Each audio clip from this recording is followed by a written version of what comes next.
Tonight, a major battle brewing in Washington. President Biden facing an impeachment inquiry.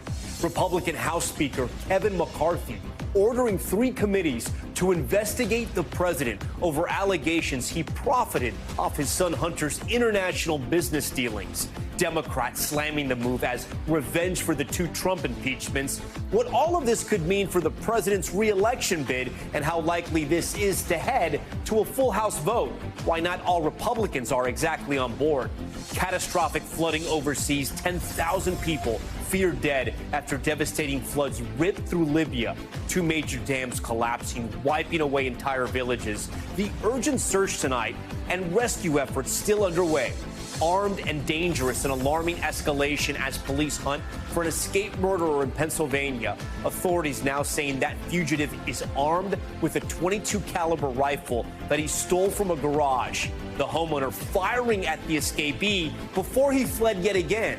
What we're hearing from the terrified residents now urged to stay inside of their homes. TSA stealing from passengers? Newly released video showing agents appearing to pluck items from travelers' bags right in front of them at security checkpoints. The legal trouble they're now facing. Doordash disgust. Video capturing the moment a delivery driver spit on the food he was bringing to a home. What that customer left as a tip that sent him over the edge. Plus, a man in Florida bit in the face by a shark. The attack, the 7th incident this year in one county alone. And Apple rolling out a brand new line of products, including watches, AirPods, and new iPhones. Why the basic version of the phone, iPhone 15, why it costs nearly $800. Plus the new Olivia Rodrigo project shot entirely on the Pro model and the major change that will make your old chargers obsolete. Top story starts right now.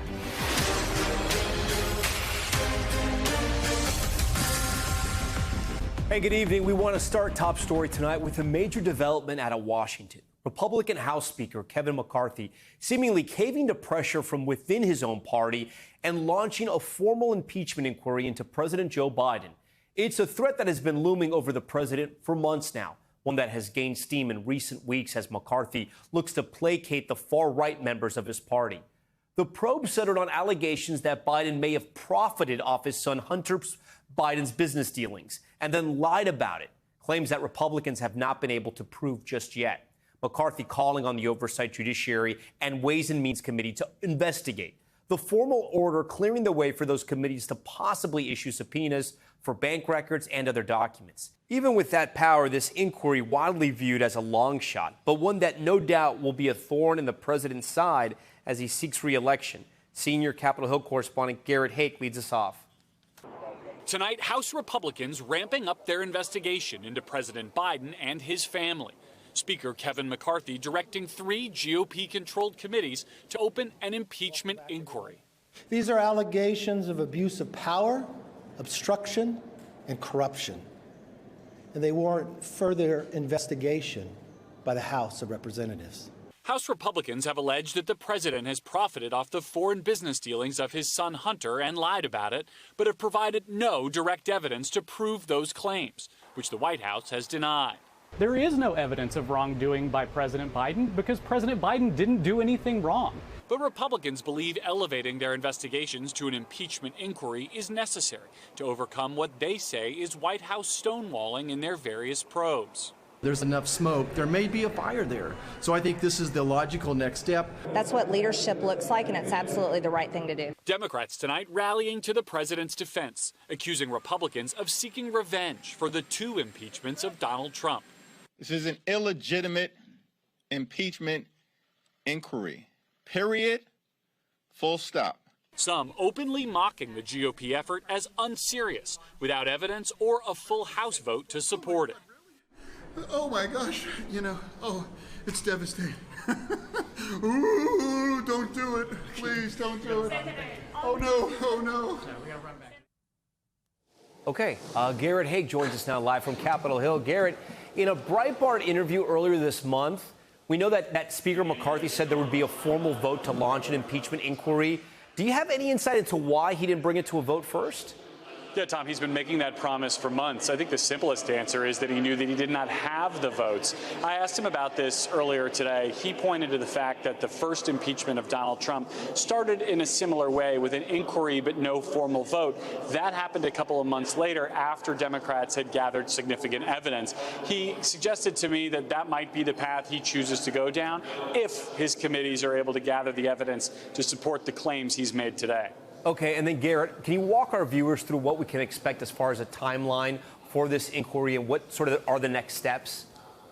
Well, as for the next steps, James Comer, who's the head of the Oversight Committee and will be basically the point person for this inquiry, told reporters tonight that his first step is going to be to go after the bank records for Hunter Biden and for James Biden, the president's brother. But he put no date on that. I think part of the issue here, Tom, is this could be a very lengthy process here, months long, perhaps well into next year, in part because if Republicans find something, they've got a long process to get through an impeachment, as we all learned during the Trump administration. If they don't find anything, it's likely that they're going to just keep looking rather than shut down an inquiry and effectively clear the president of the United States going into a presidential election year where they want politically this to remain an issue for him. All right, Garrett Haake, our senior Capitol Hill correspondent. We always appreciate you, Garrett. While Republicans press forward with a possible impeachment, Democrats are bracing for the political fallout. Joining me now, Republican strategist Rena Shah and Democratic strategist Michael Starr Hopkins. He's the president of Northern Star Strategies. I thank you both for joining us tonight. Rena, I'm going to start with you. Do you think this is a good idea by Speaker McCarthy? I'm looking this purely as a creature of the House. I spent a lot of time in that building, and I can tell you with great certainty that this is a move that is not only not strategic, it is nonsensical on every level. I do not believe this is going anywhere. In fact, I know the Speaker himself knows that because there's just no rhyme or reason to do this right now, except for the knowledge that it's going to be stuck up in committee. And so, yeah, the Republicans told you that they would be doing a lot of investigating of the Bidens. And I think that is the continuation of that promise. This, to me, spells one thing: weak leadership. It's weak leadership when you can't control your caucus, and it's weak leadership when you have to make micro moves like this to massage a certain few. Rena, for some of us who aren't creatures of Capitol Hill and over the House, can you explain why you think it's going to get cut up in committee? Do you mean that he doesn't have the votes to get this to a full impeachment trial? He knows he doesn't have the votes to do this on the floor. He doesn't have GOP colleagues who believe in this, because the reality is this: there is no smoking gun. There is no phone call. There is no transcript, for example. You can drag up Hunter Biden's business associates. You still won't get anything that leads to something that I believe is an impeachable offense. And this is not an opinion that is far away from many of those who sit within the House chamber. There are Republicans who are behind this because they feel this is something that they have promised their voters. But many, the majority of Republican members of the House know that this is something that cannot go anywhere. And I'll remind our viewers, you are a Republican strategist. President Biden hasn't been exactly, I'd say, 100% honest when it comes to the Hunter Biden issue. And Michael, I want to turn to you now. Rena brings up a lot of good points there, right? But if they do get his banking records and they subpoena that's not going to be good news for Hunter Biden. It's definitely not going to be good news for Joe Biden as well. He's going to have to keep dealing with this up and through November. Yeah, I mean, Republicans' plan is to muddy the water up, especially while Donald Trump is going through his numerous trials because of the indictments. But I think Rena hit the nail on the head. This isn't something that Kevin McCarthy wants to do. This is something he's doing because he promised Matt Gaetz and the Chaos Caucus that he would do it. But the result of him deciding he's going to do this is that he's going to put a lot of vulnerable Republicans on the line when it comes to elections. They're vulnerable Republicans in swing states who don't want to have to go through an impeachment inquiry. As they saw with Bill Clinton, an overreach leads to them losing in the next election. But, Michael, are you worried at all on what these investigations can drum up, what they can find, and potentially will it lead back to the White House and Joe Biden? Let me say, Democrats should always be worried about investigations because what started with Whitewater led to Monica Lewinsky for Bill Clinton. So we should always be worried about investigations. But here you have an investigation that Republicans actually don't want to do. It's the fringe Republicans on the edge that want to do it. We know that Republicans in the Senate aren't going to vote to impeach. We know that Republicans in the House who are in swing districts don't actually want to take this vote because it could lead to them losing their seats and Republican losing the majority in the House. So this is a disaster in the making, all so that Speaker McCarthy can hold on to his speakership. You know, Rena, if Michael is right, what happens to Speaker McCarthy if this is sort of a complete failure and it doesn't go to trial?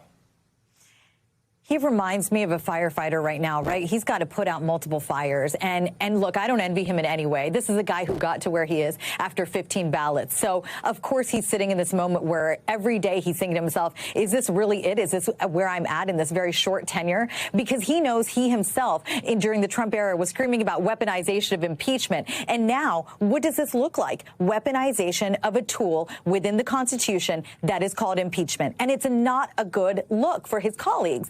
And Republican senators join me in this sentiment, Tom. This is not like I have some fringe view here. Republican senators know that there's no there. And you can investigate all you want. You might not get to that there. And so I think McConnell right now, he needs to look like he's unified with McCarthy. And so he's kind of like, okay, let McCarthy do whatever he wants to do, try it. But just a few months ago, he was saying this shouldn't go to this level. It's not necessary to impeach Joe Biden. Not at this point in time. Yeah, Michael, before we go, you know, on the campaign trail, the people who are running for the Republican nomination mention Hunter Biden a lot. They mention what's happening at the Justice Department, and it gets applause lines. So maybe Republican voters aren't exactly where the House Republicans are. I bring this up because if there's pressure from voters, if this is an issue that voters seem to be hanging on, will that change the sentiment of those House Republicans? I think this is an issue for voters who are supporting Trump, but people who are supporting Trump are baked in. The voters that Republicans should be focusing on are independents. And I think this type of investigation is going to turn off independents because it's not actually addressing what voters care about, which is putting food in their refrigerator, keeping their lights on, and money in their bank account. And at the end of the day, this is purely a distraction. It's political theater. Michael Starr Hopkins, Rena Shah, we always love having you guys on. Thank you for that. Next to our other major headline tonight, the slow-moving thunderstorm sparking severe flash flooding across portions of New England, water rushing into homes and sinkholes, swallowing cars, and now new concerns mounting as more heavy rainfall is expected tomorrow, threatening to cause more damage to the already waterlogged region. Kristen Dahlgren has the latest. The town of Leominster on edge tonight after at least 10 inches of rain triggered dangerous flash floods. The mayor assessing the damage this morning. I just want to show you this debris came from we don't even know where. It could have been from a half a mile away. You can see it's eroded this area here. This is all brand new. Homes became islands, roads washed away, and cars sucked into massive sinkholes. It was crazy. It was absolutely crazy. Never seen it this extreme ever. Today, some homeowners urged to evacuate as the town is under a state of emergency, and officials monitor a nearby dam to see if it holds. Because if it lets go, they're not going to have time to get out because it's an older dam. And you can see right there just why the situation here remains so tense. The water's still running as we are expecting even more rain as we go through the day tomorrow. So a lot of people here worried, Tom, that this is not over.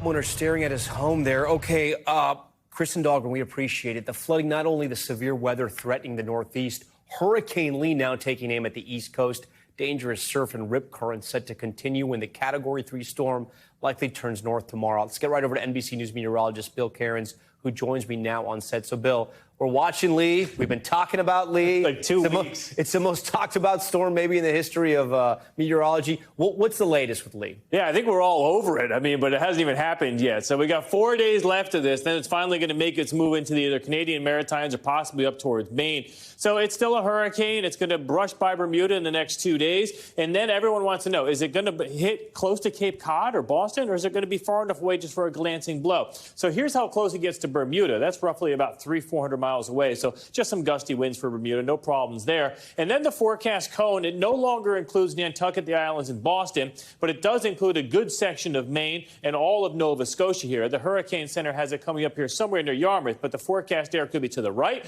or it could be all the way over to the left. And at this point, it would be becoming like a powerful nor'easter, losing its tropical hurricane characteristics. Regardless, it's going to have a huge wind field and cause a lot of problems. All of our spaghetti lines are mostly into Nova Scotia, showing all the different models. But But we'll get to this purple line here in a second. So the American GFS model, this is what it would predict for the highest wind gusts with that center coming towards Nova Scotia, still 50 to 60. That purple line is the European model, which typically is the most reliable and the most accurate, which is closer to the Cape and would bring almost 80-mile-per-hour winds to the Cape. So, Tom, that would be serious. So we still have 4 days to watch this. We're not out of the woods yet. Okay, maybe we can do a documentary on Hurricane Lee. We'll talk to you about it. It'd be long Talked enough and about it. All right, we're following on, unfortunately, another unfolding weather disaster overseas. A powerful storm hitting Libya, causing dams to burst and unleashing raging floodwaters that have wiped out entire villages. The images are unbelievable. Libyan officials saying thousands are dead and many more are still missing.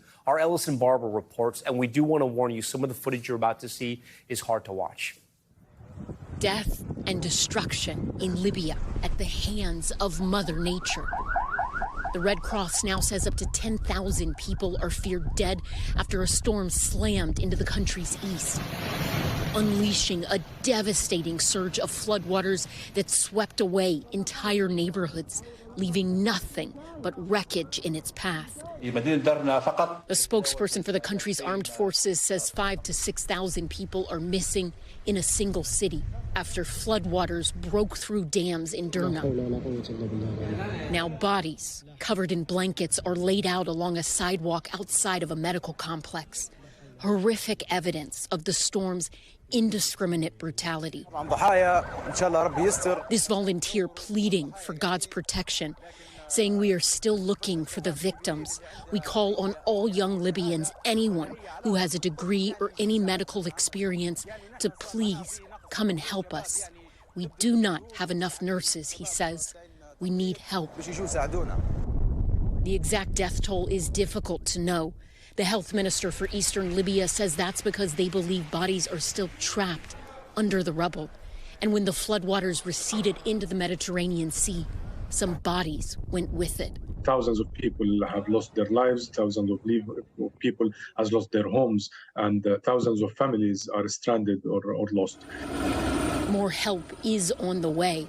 Turkey says they are sending 3 aircrafts carrying search and rescue teams. U.S. President Joe Biden following their lead, saying in a statement on Tuesday, quote, "In this difficult hour, the United States is sending emergency funds to relief organizations and coordinating with the Libyan authorities and the UN to provide additional support.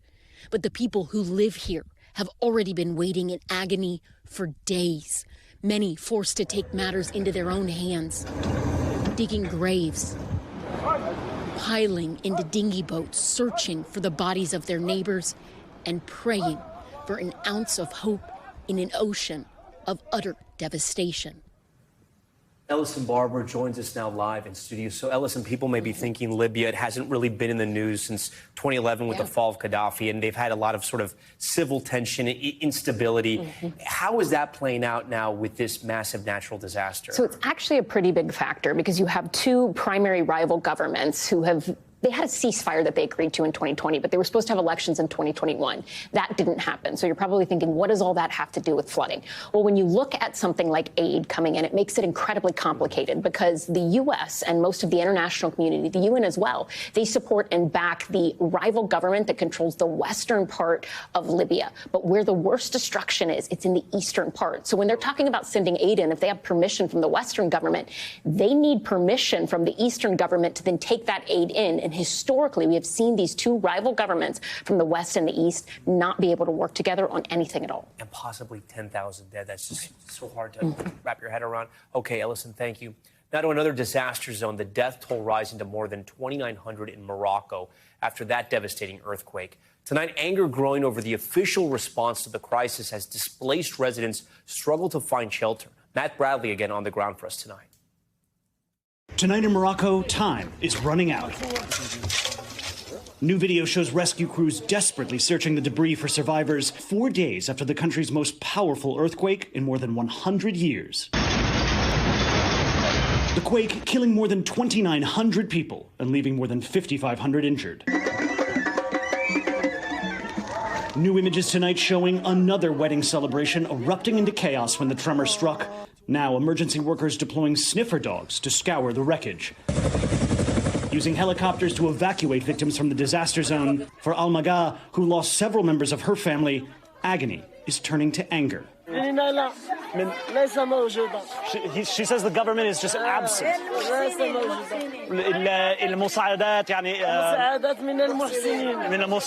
She says all of the help they're getting is from independent organizations, not from the government. Moroccan officials facing accusations they're moving too slow to address the crisis. It's a complaint we've heard time and time again in high Atlas mountain villages just like this one. The streets are filled with rubble, but the national government is all but absent. Displaced residents now struggling to meet basic needs, some forced to sleep in the streets. We don't know where we're going to go, this resident says. Winter is coming. The rain, winter conditions. We have young children. We have nothing. Now search teams from across Europe converging on Morocco, offering whatever help they can. Rob Norman is a British search and rescue support officer. Based on recent events such as the Turkey earthquake, what we found was that we have what we call survivable voids, gaps where people can survive until we reach them. Some of the sites we've visited here, they have been a total collapse, so unfortunately we haven't had that opportunity. Tourists lining up alongside Moroccan citizens to donate blood, yet despite the outpouring of support, the Moroccan people still struggling to rebuild their lives, left in ruins. And Tom, here in this high Atlas mountain town, you can see there's still quite a lot of destruction, but no frenzied search like in other earthquake zones that I've been to. Here, all hope for survivors is all but lost. Tom? That's terrible. Okay, Matt Bradley for us. Back here at home tonight, major new developments in that manhunt for an escaped killer in Pennsylvania. Police now saying he is armed and dangerous after he stole a rifle from a garage. NBC's George Solis has those details and more. Tonight, the search to find Daniele Cavalcante intensifying with a new threat to police in the community. The escaped killer now has a gun. He is now armed with a .22 caliber rifle with a scope and flashlight mounted on it. Nearby schools closed. Alerts sent to residents. Residents in the area are asked to continue to secure their homes and vehicles and remain vigilant. Police say last night, Cavalcante, who was killed before, stole a rifle and ammo from inside an open garage, but he was caught by the homeowner who drew his own gun and fired at the fugitive. We have no reason to believe that he is injured as a result of that shooting. Authorities raced to the scene in minutes, but did not find Cavalcante, who may now be shirtless. After, officials say they recovered the green sweatshirt he was seen wearing. Authorities have set up a new perimeter where 500 officers are now scouring the wooded area looking for any clues. It's scary because he could be anywhere. And Dr. Matt Bauer is visiting his parents who live in the neighborhood where the shots were fired. The family immediately taking precaution. What came next was a heavy police presence. The adrenaline starts going and we just are hardwired and kind of running through the house, making sure everything's locked, making sure all the windows are secure. Meanwhile, authorities say they are closing in. I believe he is beyond assistance and he is in that perimeter, and we will actively hunt until we find him. Authorities say Cavalcante may have ditched his prison shoes in these nearby woods and may have stolen a pair of work boots from a nearby porch. Tom? Work boots and a rifle. Okay, George, thank you. We have a major update tonight in the fight against COVID-19. The CDC now signing off on an updated COVID vaccine for every American older than 6 months. The CDC says the shots are expected to be available within the next 48 hours in some areas, and the agency suggested everyone get them this fall. The updated vaccines rolling out amid a late summer uptick in cases. Okay, still ahead tonight. Hit and run manhunt, an urgent search in California for a suspect accused of hitting 3 separate cyclists with their car, one of them deadly. Plus, TSA agents in Miami, look at this, accused of stealing items from passengers, what the security footage shows. And Doordash discussed a delivery driver seen spitting on a customer's food because of what he was tipped. The moment the people inside realized what had happened and how the company is responding. Top story, just getting started on this Tuesday night.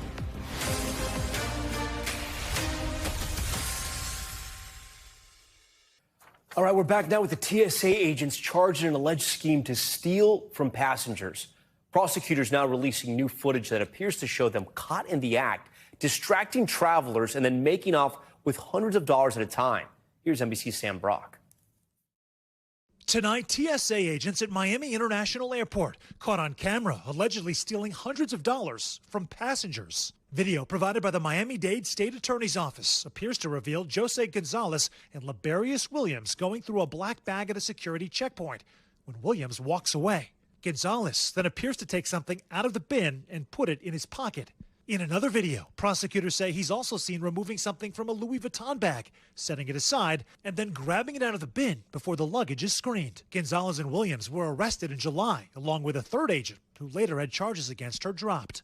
According to the arrest affidavit, Gonzalez admitted to distracting passengers in order to steal cash from bags as they were being screened. In one case, he allegedly took $600 from one wallet. Now both men are charged with grand theft in the third degree. A lawyer for Gonzalez telling NBC News he qualified for a state program and will have his charges dropped if completed. Mr. Williams, you're accused of stealing from TSA. Any comment? No. Prosecutors say Williams did not qualify for that program, and his case heads to trial. His attorney didn't comment to NBC News. In a statement, TSA confirming that both men have been removed from screening duties as the investigation continues, adding in part, the agency, quote, has no tolerance for misconduct in the workplace. For Top Story, Sam Brock, NBC News. All right, we thank Sam for that one. Now to a shocking moment caught on home doorbell cam in Miami. A Doordash driver seen spitting on his food delivery, apparently angry over how little he was tipped. This scene just the latest in a string of incidents involving frustrated delivery drivers. Valerie Castro has this one. A food delivery spit and dash. A Doordash delivery man, angry over the tip, appears to spit on the food delivery he's just left on a doorstep. Not once, not twice, but 3 times. The incident captured by Ring camera. 13-year-old Elias Crisanto and his mother ordered the food to their Miami home, but say they were disgusted to see the video. They say the $3 tip they included for the half-mile trip was generous. Se puso bravo porque tal vez él pensó que fue una chiquita propina y escupió en la comida. Quería vomitar porque ¿quién hace eso? A spokesperson for Doordash saying, while we empathize with the frustration of not receiving a tip, this behavior is unacceptable, adding they have since removed that worker from the platform. Hi. Hello. Come here, Max. But many frustrated delivery drivers across the country are reaching a tipping point. This doorbell video going viral of one driver berating a woman after she says she left a 25% tip. I just want to say it's a nice house for a $5 tip. You're welcome. You. Another driver in California appearing to take a sip out of a milkshake before handing it to a customer, though it's unclear why. Despite these shocking incidents, Doordash is only growing in popularity, with more than 32 million consumers each month and more than 2 million Dashers, according to a company spokesperson. Food delivery apps can also be used to place to-go orders. So how much should you tip? And what if you pick up the food yourself? Do you tip on top of that when you pick it up yourself? I think I do, but that's just because the option is there. I definitely think I do more of like a 10% tip for that. What do you think people should be tipping?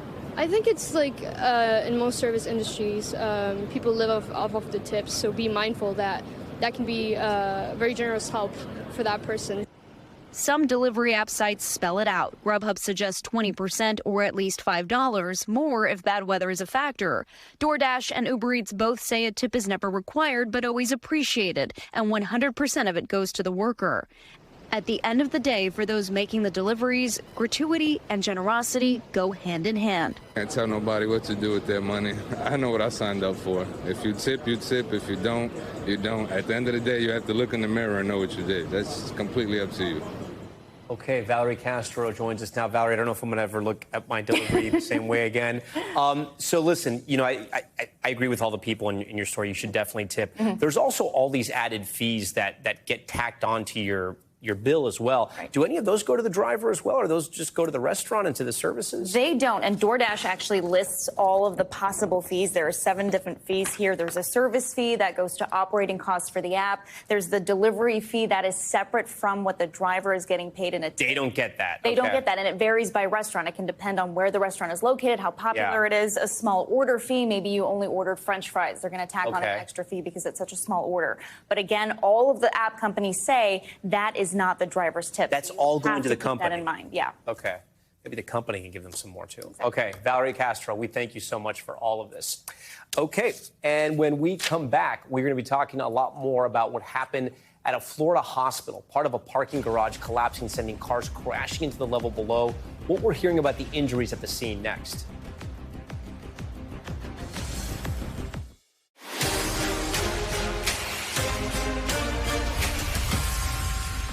All right, we're back now with Top Stories newsfeed, and we begin with the urgent search in California for a driver who may be intentionally targeting cyclists.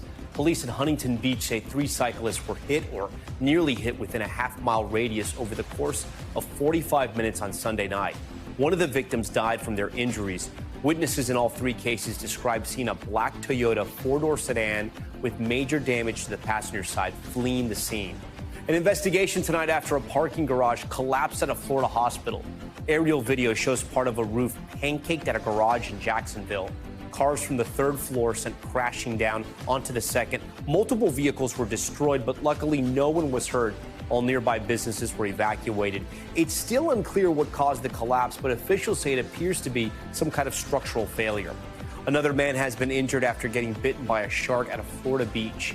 Aerial footage from our Orlando area affiliate WESH showing several sharks in the water off the coast of New Smyrna Beach. Officials say hours later, a 38-year-old was bitten in the face while surfing there. Luckily, he's expected to be okay. This is the 7th shark bite in that area just this year. And the FBI is now investigating a mystery cybersecurity attack that shut down MGM resorts nationwide. The hack disabling slot machines and digital hotel keys at MGM resorts in Vegas, New Jersey, and Ohio. It even impacted the company's website. MGM announcing they shut down their own systems to protect customer data. The international resort was the target of another hack in 2019 that leaked personal data of more than 100 million people. Okay, now to an NBC News exclusive. While the U.S. nears a deal for a prisoner swap with Iran that would unlock billions in foreign aid for Iran, Lester Holt sat down with President Ebrahim Raisi, the leader, suggesting that his country was getting more from the agreement than what was reported. The U.S. now looking to set the record straight. Here's Lester Holt. We arrived in Tehran at a critical moment, as consequential as it is controversial.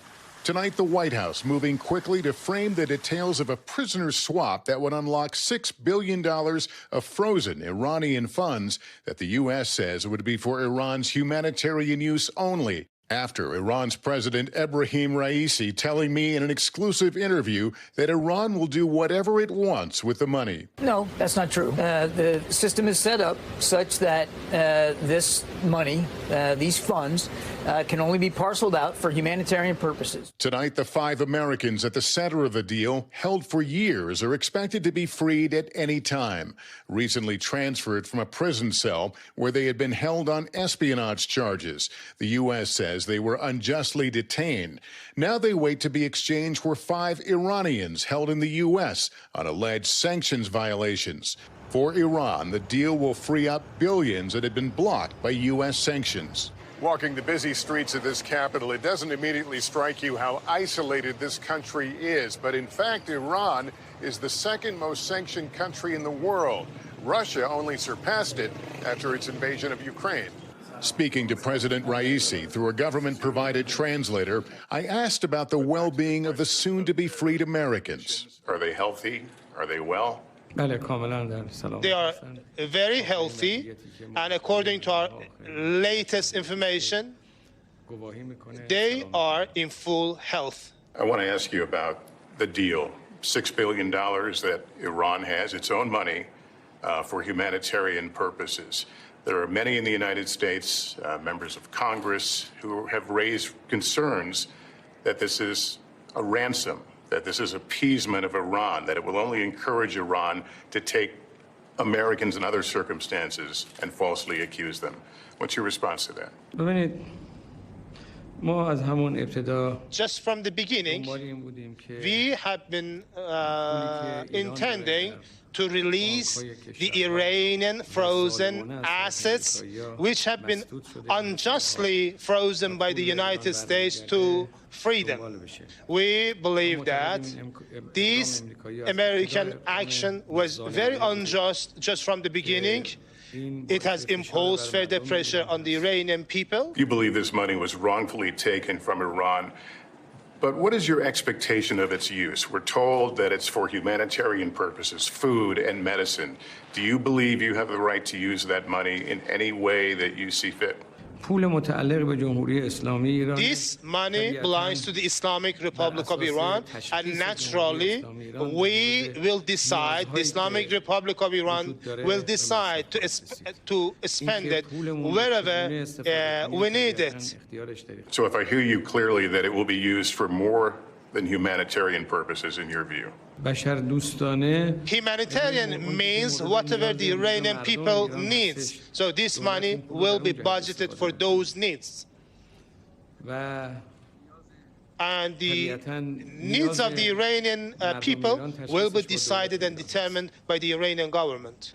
Meantime, Iran has faced internal troubles, namely a violent crackdown on women's rights protesters who are demanding an end to a law that requires women here to wear head coverings.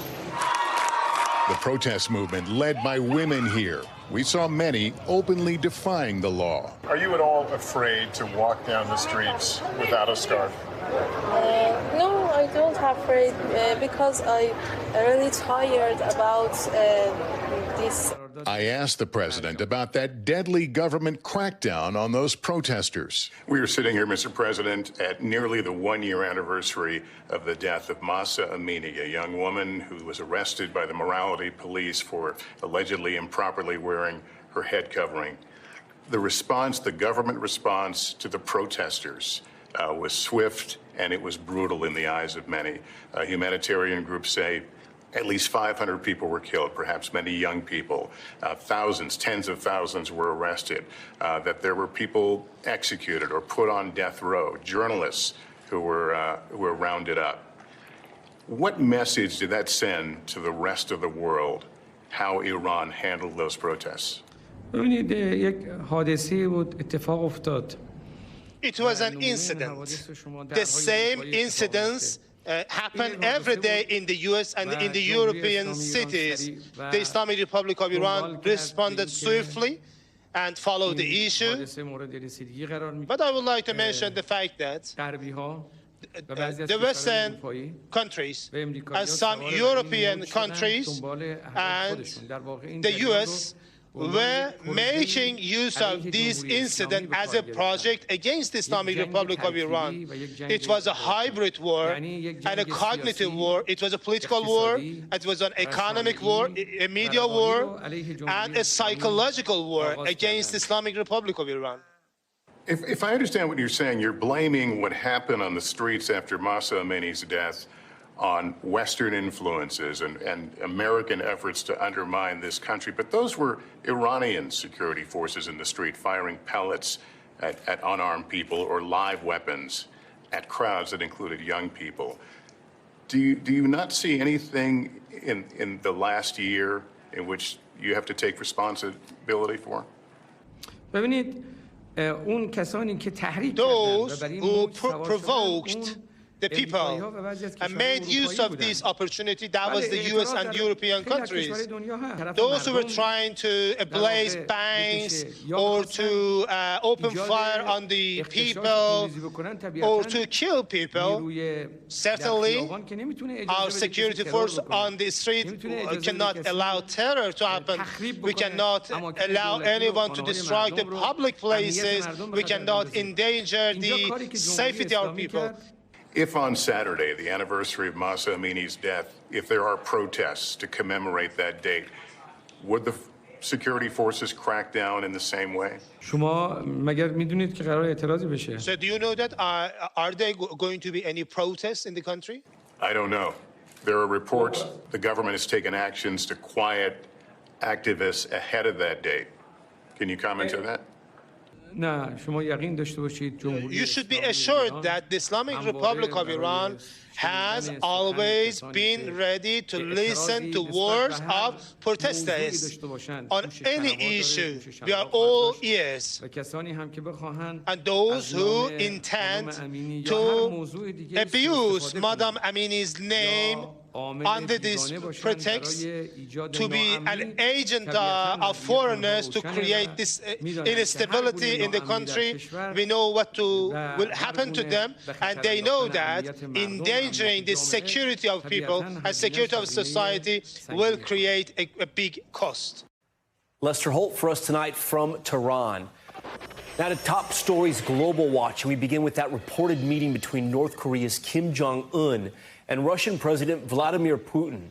New video released by Russian state media shows Kim arriving in eastern Russia today on his private armored train. He later met with top Kremlin officials and is reportedly there on an invitation by Putin.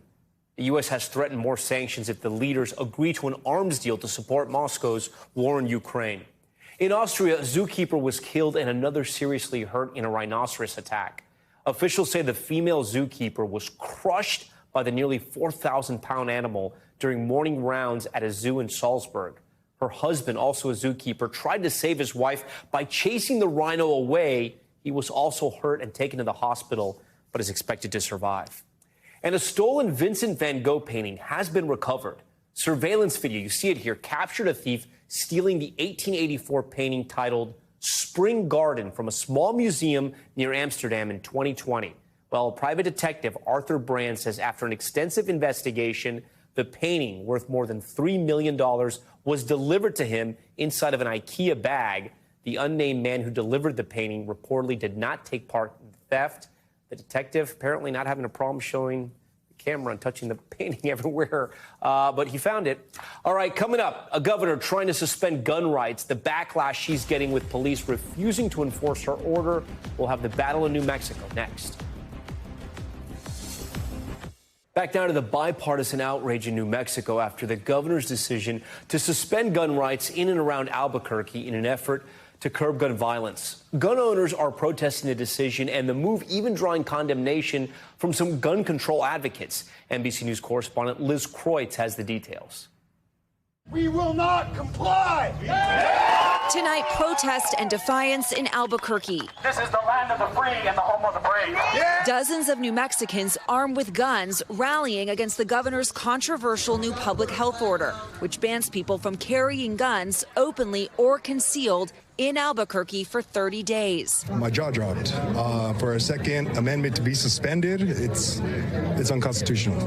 Let's put it that way. The move by Democratic Governor Michelle Lujan Grisham comes after a string of fatal shootings that killed 3 children, including 11-year-old Froilan Villegas, gunned down outside a minor league baseball park last week. It prompted Lujan Grisham to declare a public health emergency on gun violence. The purpose is to try to create a cooling off period while we figure out how we can better address public safety and gun violence. But backlash has been swift. Albuquerque's Bernalillo County Sheriff John Allen, a Democrat, saying he will not enforce the order. This order will not do anything to curb gun violence other than punish law-abiding citizens from their constitutional right to self-defense. Even high-profile gun control supporters also saying the governor overstepped, including California Democratic Congressman Ted Lieu, who posted, "I support gun safety laws.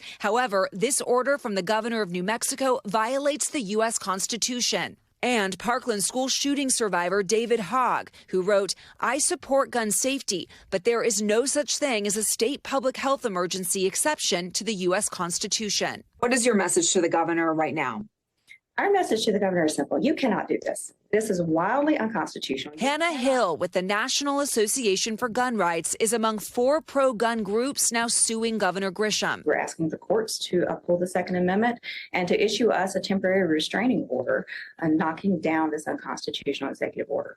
There may be more consequences for the governor. Some state lawmakers are calling for her impeachment. This as gun owners in New Mexico are blatantly ignoring the order, openly carrying their guns to send a message that she's gone too far and needs to be removed from office. We plan on trying to push that through because she has done an illegal act and violated her oath.